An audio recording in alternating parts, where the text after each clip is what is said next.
அது ஆத்தங்கரையோரமா இருக்கிற ஒரு அழகான ஊரு. அந்த ஊர்ல இயற்கையோட அழகு எந்த அளவுக்கு அழகா இருந்துச்சோ, அதே ஊர்ல இருக்கிற வறுமை சில பேருடைய வாழ்க்கைக்கு சாபமா மாறி இருந்துச்சு. அந்த ஊர்ல தான் ராமையாவும் இருந்தான். அவன் சின்ன வயசுல இருந்தே மீனவன் தான். ஆனா ஆத்துல போய் மீன் பிடிக்கிறதுக்கு அவன்கிட்ட ஒரு சின்ன படகு கூட இல்ல. ஒரு நாள் காலையிலேயே ராமையா படகுகளை வாடகைக்கு விடுற கோட்டைய கிட்ட போனான். ஐயா கும்பிடுறாங்க ஐயா. என் நிலமை உங்களுக்கு நல்லாவே தெரியும். மீன் பிடிக்க என்கிட்ட படகு இல்லை. நான் சம்பாதிக்கிறத வச்சு தான் என் குடும்பமே இருக்கு. நீங்க தப்பா எடுத்துக்காம உங்க படகை வாடகைக்கு கொடுத்தீங்க அப்படின்னா உங்களுக்கு ரொம்ப புண்ணியமா போகுங்க ஐயா. அடடா ராமையா, நீ தான் ரொம்ப திறமசாலியாச்சே.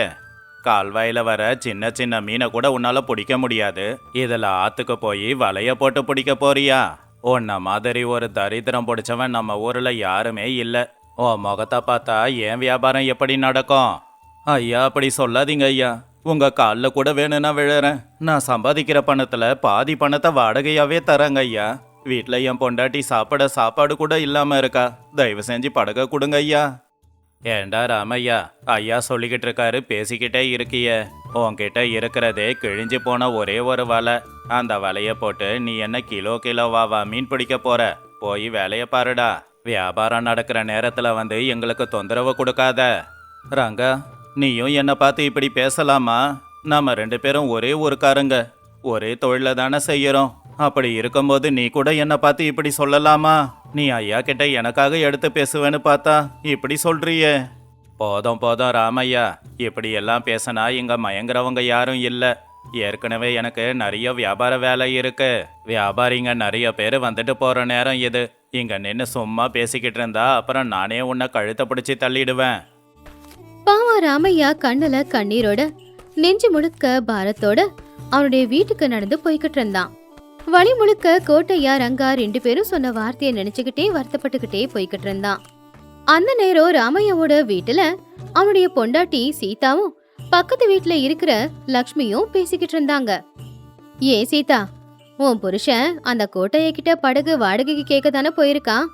அவன் கொடுத்துருப்பாங்கன்னு சொல்றியா? அந்த கோட்டையா சரியான பேராசை பிடிச்சவன். பணத்துக்கு தான் முக்கியத்துவம் கொடுப்பான். அதுலயே ஏழைங்களை மட்டும் தட்டி பேசுறதுன்னா அவனுக்கு ரொம்ப பிடிக்கும். ஆமாக்கா, எனக்கும் அதான் பயமா இருக்கு. வீட்டுல சமைக்கிறதுக்கு ஒரு கைப்படி அரிசி கூட இல்லக்கா.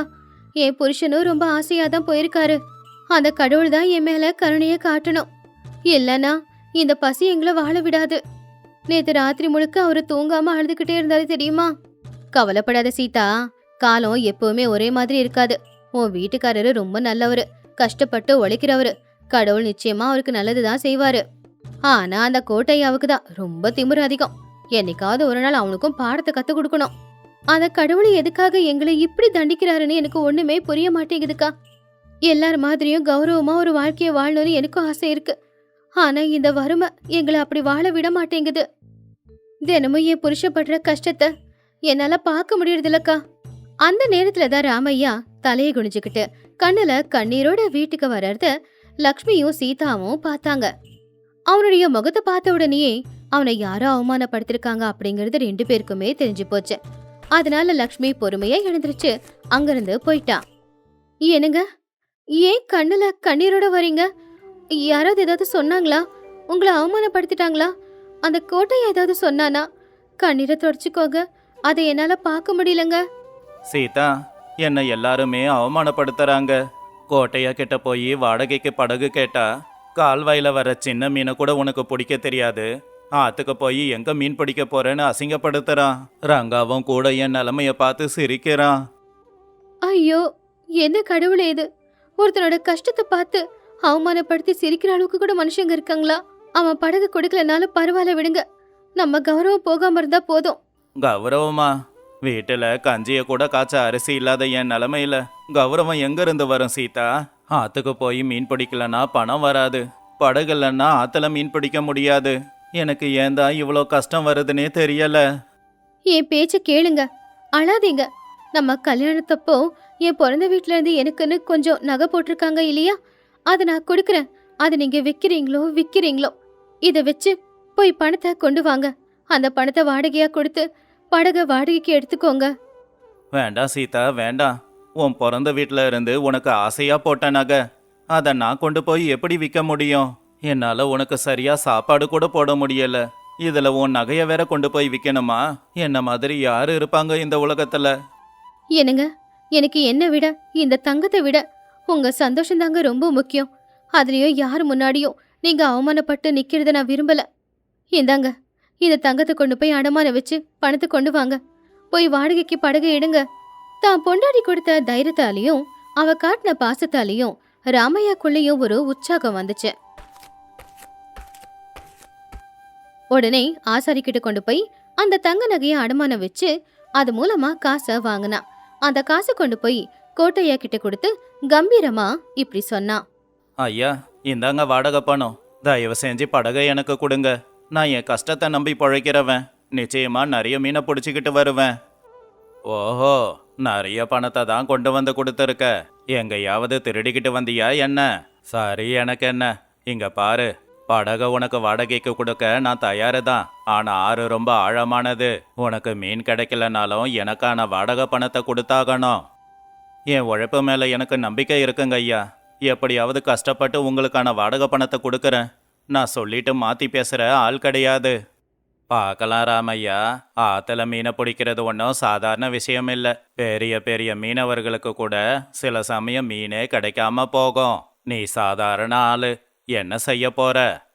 ரங்கா, காலந்தான் உன் கேள்விக்கு பதில சொல்லும். இந்த ஆத்து தாயி என்னை காப்பாத்துவாங்கிற நம்பிக்கையில நான் மீன் பிடிக்க போறேன். ராமையா ரொம்பவும் ஆசையோட படகு எடுத்துக்கிட்டு ஆத்துக்கு மத்தியில போய் ரொம்ப சந்தோஷமா வலைய வீசினான். ஆனா அவனுடைய கெட்ட நேரமோ என்னமோ தெரியல, அவன் வலையில மீன் மாட்டவே இல்ல. கடைசியில பாவம் சாயந்தரம் வீட்டுக்கு வரும்போது வெறும் கையோட தான் வந்தான். என்னங்க, ரொம்ப அசதியா வந்திருக்கீங்க. இன்னைக்கு என்னங்க ஆச்சு? வலையில மீன் மாட்டுச்சா? இல்ல சீதா, என் நேரம் சுத்தமா சரியில்லை. காலையில இருந்து வலைய போட்டு போட்டு கைவலி வந்தது தான் மிச்சம். ஆனா ஒரு மீன் கூட மாட்டல. நான் இன்னைக்கு படகுக்காக கொடுத்த வாடகை பணம் எல்லாமே வீணாதான் போச்சு. பரவாயில்லங்க, நாளே இப்படி நம்பிக்கை இழந்துட்டா எப்படி? நாளைக்கு நல்லதே நடக்கும். போங்க, போய் முகம் கழுவிக்கிட்டு வாங்க. சாப்பாடு செஞ்சிருக்கேன். சாப்பிட்டு முதல்ல நிம்மதியா படுத்து தூங்குங்க. அடுத்த நாள் காலையிலயோ ராமையா மீன் பிடிக்க போனான். ஆனா அன்னைக்கு கூட அவன் வலையில மீன் மாட்டவே இல்ல. இப்படி ஒரு நாள் இல்ல, 2 நாள் இல்ல, மொத்தமா ஒரு வாரம் வரைக்கும் கூட அவனுக்கு மீனே மாட்டல. ராமையாவோட கையில இருந்த பணம் எல்லாம் படகு வாடகைக்கே சரியா போச்சு.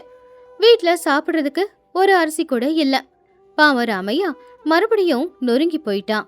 சீதா, நம்ம வாழ்க்கையே முடிஞ்சு போச்சுல்ல. உன் பிறந்த வீட்டுல போட்ட நகைய கூட நாம இழந்துட்டோம். இப்போ வீட்டுல சாப்பிட சாப்பாடு கூட இல்ல, வாடகை கட்ட பணமும் இல்ல. அவ்வளவுதான். இந்த உடம்புல இனி உசுறு இருந்து என்ன புண்ணியம்? என்னங்க, எதுக்காக இப்படி ஒரு வார்த்தையெல்லாம் விடுறீங்க? நீங்க இல்லைன்னா நான் மட்டும் எப்படி வாழ முடியும்? கஷ்டம் மனுஷங்களுக்கு வராம யாருக்கு வரும்? 2 பேரும் சேர்ந்து நின்று கஷ்டத்தை எதிர்க்கலாம். தயவு செஞ்சு தப்பான முடிவுக்கு மட்டும் வந்துடாதீங்க. என்ன மன்னிச்சிடு சீதா.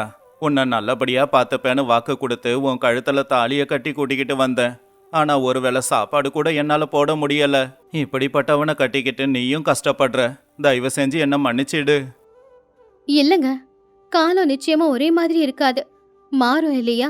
அந்த கடவுள் எதுக்காகவோ தான் நம்மள இவ்வளவு சோதிக்கிறாரு. என்னைக்காவது ஒரு நாள் நம்ம வாழ்க்கையும் மாறுங்க. பாவம் அன்னைக்கு ராத்திரி ராமையா நெஞ்சு முழுக்க பாரத்தோட கவலையோட போய் படுத்தான். சரியா நடுராத்திரி இருக்கும். திடீர்னு வானிலை மாற ஆரம்பிச்சுது. சில்லுன்னு காத்தும் வீச ஆரம்பிச்சுது. சில்லுன்னு காத்து வீசும்போது வேகமா இடி மின்னல் சத்தத்தோட மழையும் கொட்டிக்கிட்டு இருந்துச்சு. அந்த நேரத்துல யாரும் எதிர்பார்க்காத ஒரு அதிசயம் நடந்துச்சு.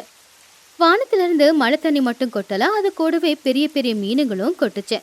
அந்த மீனுங்க எல்லாமே ராமையாவோட வீட்டு வாசல்ல தான் கொட்டுச்சு. அடுத்த நாள் காலையில கதவை திறந்துகிட்டு வெளியில வந்த சீதாவுக்கு ஒரு அதிசய காட்சி காத்துக்கிட்டு இருந்துச்சு. அத பார்த்து அவ கண்ண அவளாலேயே நம்ப முடியல. உடனே சத்தமா வீட்டுக்காரனை கூப்பிட்டா. ஏங்க, என்னங்க, கொஞ்சம் வெளியில வாங்கல. ஐயோ, சீக்கிரமா எழுந்துச்சு வாங்க. இந்த அதிசயத்தை கொஞ்சம் பாருங்களேன். என்னாச்சு சீதா, ஏன் கத்துற? காலையிலேயே என்ன நடந்தது? ராமையா வெளியில வந்து பார்த்தா அவங்க குடிசையை சுத்தி ஒரு பெரிய குளமே உருவா இருந்துச்சு. அந்த குளத்துல பெரிய பெரிய மீனுங்க எகிரி குதிச்சு விளையாடிக்கிட்டு இருந்துச்சு. அது பார்க்கிறதுக்கு ரொம்ப அதிசயமாவும் ரொம்பவும் ஆச்சரியமாவும் அவனுக்கு இருந்துச்சு. கடவுளே, இதெல்லாம் உண்மையா இல்ல நான் எதனா கனவு கண்டுகிட்டு இருக்கேனா? என் வீட்டு வாசல்ல மீன் குளமா? சீதா, ஒரு தடவை எனக்கு இல்லு. ஐயோ, இது உண்மைதாங்க. ராத்திரி மழை பெஞ்சதுல மீனுங்க ஆத்துல இருந்து இந்த பக்கம் வந்திருக்கும் போல. கடவுள் நம்ம மேல கருணைப்பட்டு நமக்காக ஒரு வாய்ப்பை கொடுத்துருக்காங்கங்க. ஆமா சீதா, அந்த கடவுள் நமக்காகவே நம்ம வீட்டு வாசலுக்கு இந்த குளத்தை அனுப்பி இருக்காரு. போய் வலைய கொண்டு வா, மீன் கிடைக்குதான்னு பார்க்கலாம். அந்த நேரத்துல பக்கத்து வீட்டு லக்ஷ்மியும் அங்க வந்தா. அந்த அதிசயத்தை பார்த்து அவளும் கூட ரொம்ப ஆச்சரியப்பட்டா. அட கடவுளே, என்ன அதிசயம் இது! ராமையாவோட வீட்டு வாசல்ல மீன் குளம். நீங்க படுற கஷ்டத்துக்காக கடவுள் கருணையை காட்டியிருக்கான் போல. ராமையா, இந்த மீனை பிடிச்சுக்கிட்டு போய் சந்தையில வித்துருப்போ. ஆமாக்கா, நீ சொன்னது உண்மைதான். இப்பவே இந்த மீன் எல்லாத்தையும் பிடிச்சிட்டு போய் சந்தையில வித்துட்டு வரேன். நான் இன்னைக்கு ரொம்ப சந்தோஷமா இருக்கேன். ராமையா சீதா 2 பேரும் சேர்ந்து ரொம்ப உற்சாகமா அந்த தண்ணியில வலைய போட்டாங்க. அப்போ நிறைய நிறைய மீனுங்க பெரிய பெரிய அளவுல மாட்டுச்சு. அந்த மீனை எல்லாத்தையும் எடுத்துக்கிட்டு ஊர்ல இருக்கிற சந்தைக்கு போனா ராமையா. சோமையா அண்ணன், இப்பதான் ஆத்துல இருந்து பிடிச்சிட்டு வந்த பெரிய பெரிய மீனுங்க என்கிட்ட இருக்கு, வாங்கிக்கோங்க, ரொம்ப சுவையா இருக்கும். அடடே, என்ன ராமையா இது, மீனெல்லாம் நல்லா பெருசு பெருசா இருக்க. கொஞ்ச நாளா இந்த மாதிரி மீனுங்கெல்லாம் வரமாட்டேங்குது. மீனுங்க நல்லா இருக்குல்ல, எல்லாத்தையுமே நானே வாங்கிக்கிறேன்ப்பா. ரொம்ப நன்றிங்க அண்ணன், இது எனக்கு கடவுள் கொடுத்துருக்கிற வரம். இந்த மீனுங்களை விற்று என் குடும்பத்துக்கு நான் நல்லது பண்ண போறேன். பாரு ராமையா, யாருமே கொடுக்காத விலையை கொடுத்து இந்த மீனை நான் வாங்க போறேன். இனி உனக்கு எந்த கஷ்டமும் இருக்காது, நீ சந்தோஷமா இருக்க போற. ராமையா அந்த பணத்தை வாங்கிக்கிட்டு ரொம்பவும் சந்தோஷமா அவனுடைய வீட்டுக்கு வந்தான். வந்த பணத்துல அவன் செஞ்சது அவன் பொண்டாட்டி சீதாவோட நகைய மீட்டது. அதுக்கப்புறமா மிச்சம் இருக்கிற பணத்துல சொந்தமா ஒரு பெரிய படகு வாங்கி கூடவே ஒரு புது வலையையும் வாங்கினான். அவனுடைய வளர்ச்சியை பார்த்து கோட்டையா ரங்கா 2 பேருமே பொறாமப்பட்டாங்க. டே ரங்கா, பாத்தியாடா, நேத்து வரைக்கும் பிச்சை எடுத்துக்கிட்டு இருந்த ராமையா இன்னைக்கு சொந்த படகுல மீன் பிடிக்க போறான். அவன் தலையெழுத்து எப்படிதான் மாறுச்சோ. ஆமாங்க ஐயா, அவனை எவ்வளவோ மட்டம் தட்டி பேசணும், ஆனா கடவுள் அவனுக்கு துணையா இருந்திருக்காரு. யாரையுமே மட்டம் தட்டி பேசக்கூடாதுங்க ஐயா, அப்புறம் நாம தான் அவமானப்படணும் போல. ராமையா அவனுடைய சொந்த படகுல ஆத்துக்கு போய் வலைய போட்டு மீன் பிடிச்சு சந்தோஷமா அவன் வாழ்க்கைய வாழ்ந்துகிட்டு இருந்தான். ஒரு நாள் சாயந்தர நேரம் ராமையா சீதா அவங்க வீட்டுக்கு முன்னாடி உட்காந்து பேசிக்கிட்டு இருந்தாங்க. சீதா, அன்னைக்கு நான் கவலையில உசுர விட்டுருந்தா இன்னைக்கு இந்த சந்தோஷத்தை நான் பார்த்துருக்கவே முடியாதுல்ல. நீ கொடுத்த தைரியம் தான் எல்லாத்துக்கும் காரணம். ஆமாங்க, நாம எவ்வளவுதான் கஷ்டப்பட்டு உழைச்சாலும் நல்ல நேரம் வர வரைக்கும் நாமளும் பொறுமையா தான் இருக்கணும். அந்த காலம் நிச்சயமா நமக்கு வந்தே தான் தீரும். ஆனா அதுக்குள்ள நாம தப்பான எந்த ஒரு முடிவும் எடுத்துடக்கூடாது. சரியா சொன்ன சீதா, வாழ்க்கையில கஷ்டம் வரத்தான் செய்யும், ஆனா அதை பார்த்து பயந்து போய் நாம வாழ்க்கையை இழந்துடக்கூடாது. காலம் என்னைக்கா இருந்தாலும் மாறும். வாழ்க்கையில எவ்வளவு கஷ்டம் வந்தாலும் சரி, தைரியமா நிதானமா பொறுமையா இருக்கணும். ஏன்னா எல்லாருக்குமே வர நல்ல காலம் நமக்கு மட்டும் வராம போயிடுமா என்ன? ஏன்னா நமக்கு வர கொஞ்சம் தாமதமாகும். அதுக்குள்ள அவசரப்பட்டு தேவையில்லாத முடிவுகளை எடுத்து வாழ்க்கையை நாம தொலைச்சிடக்கூடாது.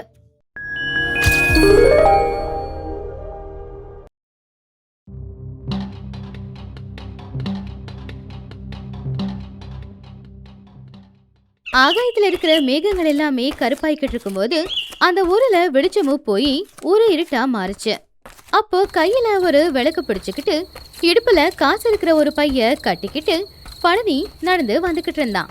அந்த ஊரே அமைதியா இருக்கிற நேரத்துல அவன் காலடி சத்தம் மட்டும்தான் அங்க கேட்டுக்கிட்டு இருந்துச்சு. எப்பவுமே அவனுக்கு தாங்கிட்டு இருக்கிற பணம் தான் பெரிய சொத்து. இன்னைக்கு வியாபாரத்துல 2 காசு அதிகமா சம்பாதிச்சிருக்கேன், அதை பத்திரமா கொண்டு போய் வைக்கணும். இந்த காலத்துல யாரையும் நம்ப முடியாது, எல்லாருக்கும் என் பணத்து மேலதான் கண்ணு. மெதுவா அடிமேல அடி எடுத்து வச்சு பழனி அவனுடைய பழைய வீட்டுக்கு போய் சேர்ந்தான். அப்ப சமையல் அறையில அடுப்பு எரிஞ்சுக்கிட்டு இருந்துச்சு. லக்ஷ்மி அடுப்பு கிட்ட உட்காந்து சமைச்சுக்கிட்டு இருந்தான். அடுப்புல எரிஞ்சுக்கிட்டு இருந்த விறகு வெந்துகிட்டு இருந்த சாப்பாடை பார்க்கும்போது பழனிக்கு கோவம் வந்துச்சு. லக்ஷ்மி, என்ன பண்ணிக்கிட்டு இருக்க? நான் எத்தனை தடவை சொல்லியிருக்கேன், ராத்திரி நேரம் எதுக்காக சமைக்கிற? ராத்திரி நேரம் வெறும் தண்ணியை குடிச்சிட்டு படுத்தா உடம்புக்கு ரொம்ப நல்லது. இப்ப சமைக்கிறதுக்கு எவ்வளவு அரிசியை நீ செலவு பண்ணியிருப்ப? ஏங்க, பகல் பூரா வயல்ல கஷ்டப்பட்டு வேலை செஞ்சுட்டு வீட்டுக்கு வரோம். ராத்திரி நேரம் நல்லா சாப்பிடலன்னா எப்படிங்க தூங்க முடியும்? நாம ஒண்ணு எந்திரங்கள் கிடையாது. மனுஷங்க தான், நமக்கும் பசிக்கும்ல. பசியா? பாழா போன பசி. ஒரு நாளைக்கு 3 வேளை சாப்பிட்டே ஆகணுமா என்ன? அதுவும் அந்த அடுப்புல பாரு எவ்வளோ விறகு வச்சிருக்கேன்னு. கொஞ்ச நேரத்துல வேகிற அந்த சாப்பாட்டுக்கு ஒரு விறகு வச்சா போதாதா? அடுப்புல வைக்கிற விறகுக்கு கூட கணக்கு பாக்குறவங்க கூட எப்படிங்க வாழ்றது? அக்கத்து பக்கத்து வீட்டுக்காரங்க நம்மள பார்த்து சிரிக்கிறாங்க. இவ்வளவு கஷ்டப்பட்டு கை நிறைய பணம் சம்பாதிச்சாலும் வயிற்றுக்கு சரியான சாப்பாடு கூட சாப்பிட முடியாத வாழ்க்கை ஒரு வாழ்க்கையா? அவங்க சிரிச்சா சிரிக்கட்டும், என்கிட்ட இருக்கிற பணம் தான் என்ன காப்பாத்தும். அவங்க சிரிப்பு என்ன காப்பாத்தாது. சீக்கிரமா சமைச்சிட்டு அந்த அடுப்பை அணைச்சி போடு. இன்னைக்கு இந்த சாப்பாட்டை சாப்பிடலாம், ஆனா நாளைக்கு ராத்திரிக்கு சமைக்க கூடாது பாத்துக்க. உங்களுக்கெல்லாம் மனசு இருக்கா இல்ல அங்க கல்லுதான் இருக்கா? எல்லா வீட்லயும் எல்லாரும் சிரிச்சுக்கிட்டு இருக்காங்க, ஆனா நம்ம வீட்ல மட்டும் என்னைக்குமே கஷ்டம் மட்டும்தான் இருக்கு. இப்படி ஒரு வாழ்க்கைய வாழ்றதுக்கு பேசாம செத்து போயிடலாம். உசுறு போறத பத்தி எல்லாம் பேசாத, தண்டமா செலவாகும். ஒருத்தவங்க உசுறு போனா எவ்வளவு செலவு பண்ணணும் தெரியுமா? வாய முடிக்கிட்டு பேசாம படுத்து தூங்கு. கட்டிக்கிட்ட பொண்டாட்டி பட்னியா இருந்தாலும் பரவாயில்ல, உங்களுக்கு அந்த காசு ரொம்ப முக்கியம்ல. ராத்திரியிலயும் நான் பட்னியா தான் படுக்கணுமா? என் தலையெழுத்து. அதனாலதான் உங்களை கட்டிக்கிட்டு இருக்கேன் பாருங்க. ஆமா, நம்ம தலையெழுத்த நாம தான் எழுதிக்கணும். நான் கஷ்டப்பட்டு சம்பாதிச்ச பணத்தை இப்படி வீணா செலவு பண்ண விட மாட்டேன். நாளையில இருந்து காலையில மட்டும் சமையல் பண்ணு, மற்ற நேரத்துல சாப்பிடாம தண்ணி குடிக்கலாம். லக்ஷ்மி புருஷன்கிட்ட பதில் கொடுக்க முடியாம கண்ணீரை தொடச்சுக்கிட்டு ஒரு மூலையில உட்காந்துட்டா. ஆனா பழனி மட்டும் அவன் அறைக்குள்ள போய் அவன் கிட்ட இருக்கிற காசை எண்ணி பாத்துக்கிட்டு இருந்தான். அவன் பையில இருக்கிற ஒவ்வொரு காசையும் எடுத்து எண்ணி பாத்துக்கிட்டு இருக்கும்போது அவனுக்கு இந்த உலகமே சொந்தங்கிற மாதிரி தோணுச்சு. இந்த காசோட சத்தம் காதுக்கு இனிமையா இருக்கு. 1 2 3 மொத்தம் 100 தங்க காசு இருக்கு. இதை செலவு பண்ணக்கூடாது, பத்திரமா எடுத்து வச்சுக்கணும். ஏங்க, ராத்திரி நேரத்துலயும் அந்த பணத்தை எண்ணி பாத்துக்கிட்டே இருக்கீங்களே, ஏன்? தூங்கும் போதாவது அந்த பையன் ஓரமா வச்சுட்டு தூங்கலாம் இல்லையா? எப்ப பார்த்தாலும் இடுப்புல கட்டிக்கிட்டே தூங்குறீங்க. அடிய பைத்தியக்காரி, உனக்கு இதை பத்தி எல்லாம் ஒன்றும் தெரியாது. நம்ம ஊர்ல திருடனுங்க அதிகமாயிட்டானுங்க. யாராவது திருடிக்கிட்டு போயிட்டா அதான் இடுப்புல கட்டிக்கிட்டு படுக்கிறேன். ஓ, கஞ்சத்தனம் மட்டும் இல்ல, பயமும் இருக்கா? எனக்கு ஒண்ணு மட்டும் புரியலங்க. இவ்வளவு கஷ்டப்பட்டு சம்பாதிச்ச பணத்துல வயிறார சாப்பிடவும் மாட்டேங்கிறீங்க, ஒரு நல்ல துணியை வாங்கி போட மாட்டேங்கிறீங்க, ஏன்? நீ என்ன பைத்தியமா? உனக்கு உலக அறிவு எதுவுமே இல்ல. இந்த பணம் தான் எனக்கு எல்லாமே. நாளைக்கு எனக்கு எதனா ஆச்சுன்னா யாரும் வந்து காப்பாத்த மாட்டாங்க. இந்த பணம் தான் வந்து காப்பாத்தும். உங்களை பார்த்தா எனக்கு கவலையாதான் இருக்கு. பணம் இருக்கு, ஆனா அனுபவிக்க முடியல. இதுல திருட்டு பயம் வேற. ராவெல்லாம் திருட வந்துருவானு பயத்திலேயே வாழ்றீங்க. இதுக்கு வறுமையே பரவாயில்ல. பைத்திய மாதிரி பேசாத லக்ஷ்மி. உனக்கு இத பத்தி ஒண்ணுமே தெரியல. பணம் இருக்கிறவனை மட்டும்தான் இந்த உலகம் எப்பவும் மதிக்கும். இந்த பணம் தான் என்னோட இதய துடிப்பே. இத உசுருக்கு மேல பத்திரமா பாத்துப்பேன். உங்க இதய துடிப்பு இந்த பணம் தான். ஆனா ஏன் இதய துடிப்பை பத்தி என்னைக்காவது யோசிச்சிருக்கீங்களா?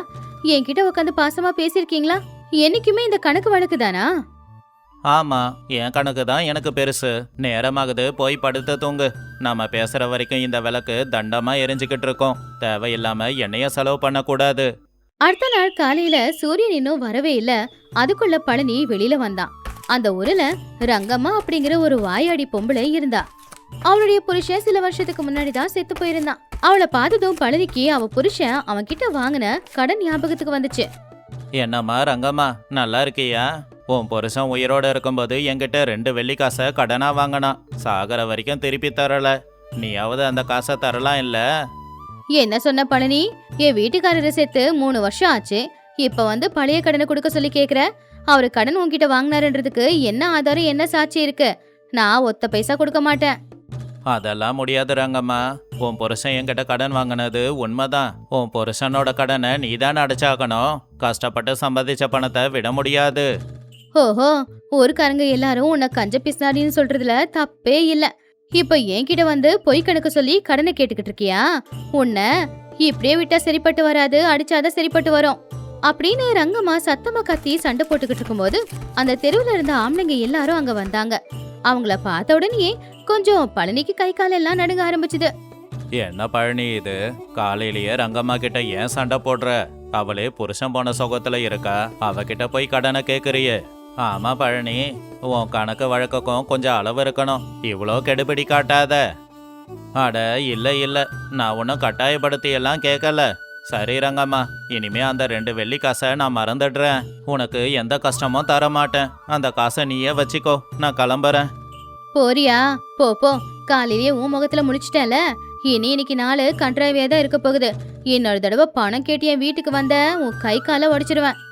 பாத்தியா பழனி, உனக்கு இன்னைக்கு எவ்வளவு அவமானம் நடந்திருக்குன்னு. இனியாவது உன் குணத்தை மாத்திக்கோ, இல்லனா ஊர்ல எல்லார்கிட்டையும் அவமானப்படுவ. சரி சோமையா, என் தப்பா நான் புரிஞ்சுக்கிட்டேன். இனிமே யாருக்கிட்டையும் எதையும் கேட்க மாட்டேன். நேரமாகுது, நான் கிளம்புறேன். ரங்கம்மா கோவத்தை பார்த்து நடுங்கின பழனி அங்கிருந்து தப்புச்சோண்டா அப்படின்னு ஓடி வந்துட்டான். வழியில நடந்து வரும்போது அவனுடைய பயத்தை போக்குறதுக்கு அவனுக்கு அவனே தைரியத்தை கொடுத்துக்கிட்டு இருந்தான். அவன் இதய துடிப்பும் அதிகமா தான் இருந்துச்சு. அடங்கப்பா, கொஞ்ச நேரத்துல தப்பிச்சேன். கொஞ்ச நேரம் இருந்திருந்தேன், அந்த ரங்கம்மா எல்லார் முன்னாடி என்ன அடிச்சாலும் அடிச்சிருப்பா. மானத்தோட சேர்ந்து பணமும் போயிருக்கும். பணம் தப்பிச்சுதே. அவன் வீட்டுக்கு வந்து சேர்ந்தாலும் அவனுக்குள்ள இருக்கிற பயம் போகவே இல்ல. லக்ஷ்மி அவனை பார்த்தாலும் அவ பாட்டுக்கு உட்காந்து அவ வேலையே செஞ்சுக்கிட்டு இருந்தா. பாத்தியா லக்ஷ்மி, இன்னைக்கு தெருவுல என்ன ஆச்சுன்னு? அந்த ரங்கம்மா எல்லார் முன்னாடியும் என்ன அவமானப்படுத்துறா. இந்த ஊர் ஜனங்களுக்கு எப்பவும் என் மேல பொறாம. அது பொறாமை இல்லைங்க, உங்க குணத்துக்காக தான் அவங்க எல்லாரும் அப்படி நடந்துக்கிறாங்க. ஊர்ல வாழும்போது கொஞ்சம் மரியாதையோட வாழணும். இனிமேலாவது கௌரவமா வாழ கத்துக்கோங்க. கௌரவமா? பணம் இருந்தா தானே கௌரவம் கிடைக்கும். நான் யாருக்காகவும் இறங்க மாட்டேன். என் பணம் தான் என் சொத்து. உங்ககிட்ட என்னால பேச முடியாது. உங்க கஞ்சத்தனமே என்னைக்காவது உங்களை முழுகடிக்கும் பாருங்க, அப்பதான் உங்களுக்கு அறிவு வரும். ஏன் லக்ஷ்மி இப்படி திட்டுற? நான் கஷ்டப்படுறது நமக்காகத்தானே. நாளைக்கு நம்ம கஷ்டப்பட்டா இந்த ஊர் ஜனங்களை வந்து காப்பாத்துவாங்க. இல்ல, அதுக்கு தான் நான் பணத்தை இப்படி சேர்த்து வைக்கிறேன். கொஞ்சம் நாளுக்கு அப்புறமா அந்த ஊர்ல மழை காலம் தொடங்குச்சு. அதனால ஆகாயமே அதிர்ற அளவுக்கு அந்த ஊர்ல இடிமின்னல் சத்தத்தோட பயங்கரமா மழை பெஞ்சுது. பழனியோட வீடு பழையது, கூரை கூட சரி இருக்கல. வெயில் காலத்துல கூரையை சரி பண்ண சொல்லி லக்ஷ்மி சொல்லிக்கிட்டு தான் இருந்தா. ஆனா பழனி தான் செலவாகணும் விட்டுட்டான். இப்போ வீடெல்லாம் தண்ணி சொட்டிக்கிட்டு இருந்துச்சு. ஏங்க பாத்தீங்களா கூரையில இருந்து எப்படி தண்ணி சொட்டுது அப்படின்னு? வெயில் காலத்திலேயே இந்த கூரையை மாத்திரலாம் அப்படின்னு எவ்வளவு சொன்னேன். இப்ப பாருங்க வீடு முழுக்க தண்ணி. அட சுமாரு லக்ஷ்மி, கொஞ்ச நேரத்துல மழை நின்னுடும். புது புல்லு வாங்குறதுனா என்ன சாதாரண விஷயமா? மழை நிக்கட்டும் பார்க்கலாம். எப்படி சரியாவும்? மழை பேஞ்சுக்கிட்டே தான் இருக்கு. செவரெல்லாம் நனைய ஆரம்பிச்சிடுச்சு. கொஞ்ச நேரத்துல இடிஞ்சு விழுந்ததுன்னா நம்ம என்ன பண்றது? மழை இன்னும் அதிகமாச்சு. வீட்டுக்குள்ள தண்ணியும் அதிகமா வந்துச்சு. கொஞ்ச நேரத்திலேயே வீட்டுக்குள்ள முட்டிக்கால அளவுக்கு தண்ணி. செவரு தண்ணியில ஊறி இடிஞ்சு விழுற நிலைமைக்கே வந்துருச்சு. ஏங்க வீடு இடிய போகுது, வாங்க வெளியில போயிடலாம். பொருளெல்லாம் விட்டுடுங்க, நம்ம உசுறு ரொம்ப முக்கியம். என் பணப்பை எங்க போச்சு? கட்டலுக்கு கீழே வச்சிருந்தானே. உசுறு போதுங்கிற பணத்தை பத்தி யோசிச்சுக்கிட்டு இருக்கீங்க, வாங்க வெளியில போலாம் அப்படின்னு லக்ஷ்மி புருஷனோட கையை பிடிச்சுக்கிட்டு வெளியில எடுத்துக்கிட்டு வந்தா. அவங்க வந்த உடனேயே அந்த வீடு இடிஞ்சு விழுந்துருச்சு. வீட்டுல இருக்கிற பொருள், பழனி சேர்த்து வச்ச பணம் எல்லாம் மண்ணோட மண்ணா போச்சு. என் வீடு, என் பணம், ஐயோ லக்ஷ்மி, என் பணப்பையும் அந்த மண்ணுல புதஞ்சு போச்சு. எல்லாமே நாசமா போச்சே. என்னங்க அந்த பணத்தை பத்தி யோசிக்காதீங்க. நாம நம்ம உசுரை காப்பாத்திக்கிட்டோம், அதுவே பெரிய விஷயம். இப்ப எங்க போய் இருக்கிறதுன்னு ஒரு இடத்த மட்டும் பாருங்க. என் பணமே என்னை விட்டு போனதுக்கு அப்புறம் உசுறு இருந்து என்ன பண்ண போகுது? அந்த பணத்துக்காக நான் எவ்வளோ கஷ்டப்பட்டேன்னு தெரியும்ல. உங்க கஞ்ச புத்தியால தான் நமக்கு இந்த நிலைமை. வெயில் காலத்துல நான் சொன்ன மாதிரி வீட்டை சரி பண்ணிருந்தா இப்ப இந்த மாதிரி நடுத்தூர்ல நிக்க வேண்டிய அவசியம் வந்திருக்காது. இப்பவாவது பாருங்க. ஆமா லக்ஷ்மி, தப்பு பண்ணும்போது தெரியல. என் வீடு இன்னைக்கு இடிஞ்சு விழ என்னோட கஞ்சத்தனம் தான் காரணம். எத்தனை பேரோட சாபத்தை வாங்கின. மழை கொஞ்சமா நின்னுச்சு. பழனியும் லக்ஷ்மியும் ஊருக்கு நடுவுல இருக்கிற ஒரு மரத்துக்கு கீழே போய் உக்காந்துக்கிட்டு இருந்தாங்க. ஒரே நாள்ல வீடும் இடிஞ்சு விழுந்தது. வாழ்க்கை பூரா சேர்த்து வச்ச பணமும் மண்ணோட மண்ணா போனத பழனியால தாங்கிக்க முடியல. பாவம் அதை நினைச்சு பழனி தலைமையில கை வச்சு அழுதுகிட்டு இருந்தா. ஐயோ, வீட்டையும் இழந்து கஷ்டப்பட்டு சேர்த்து வச்ச பணத்தையும் இழந்து இப்படி நடுத்தருவுக்கு வந்துட்டேனே. என் வாழ்க்கையே வீணா போச்சு லக்ஷ்மி. என்னங்க அழாதீங்க, பணம் போனா மறுபடியும் சம்பாதிச்சுக்கலாம்.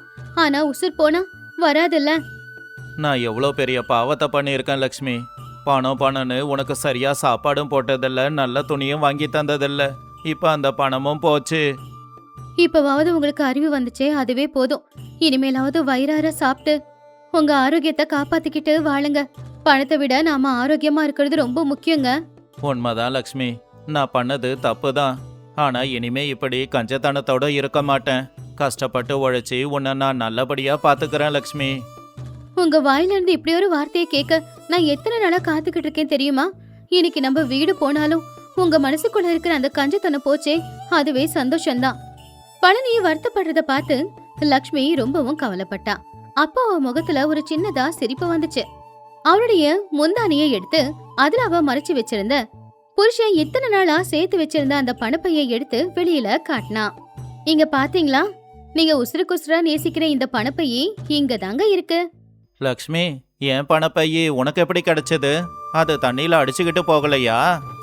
வீட்டுக்குள்ள தண்ணி வரும்போதே கட்டலுக்கு கீழே நீங்க வச்சிருந்த இந்த பணப்பையை எடுத்து என் இடுப்புல நான் அப்பவே சொருகிட்டேங்க.